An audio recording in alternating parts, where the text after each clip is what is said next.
Oi, oi, gente, aqui é a Maria. Hoje eu vou trollar meu irmão dizendo que a esposa dele está grávida.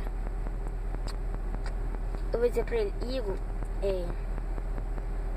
eu não sei o que eu vou falar, mas eu vou pensar. Eu vou posicionar a câmera e eu digo pra vocês. Vamos lá ver a reação dele. Posicionar a câmera. Uma hipercromia no...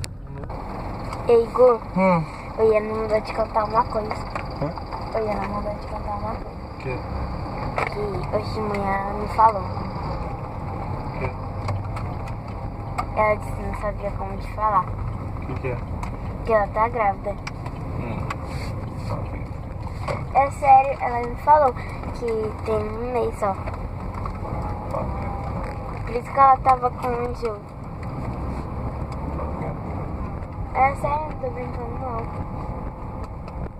Jura pela morte da tua mãe? Não, Igor, essas coisas assim a gente não jura, mas é sério. Como é que não sabe? Como é que tu não jura? Pela morte da mamãe. Pela morte de pop. Juro. Pela morte de pop. E mamãe não. Não. Ah, então é mentira. Não, não é mentira. Não é, tu não acredita não. Não. Por que não? Porque ela toma remédio. Sim, e eu não pode parar de tomar remédio? Mas ela tá tomando certinho. É sério? É igual doido. É sério, Igor. Sério. E com um mês, nem se descobre com um mês. Gravidez. Por Com quê? 2 meses que se descobre.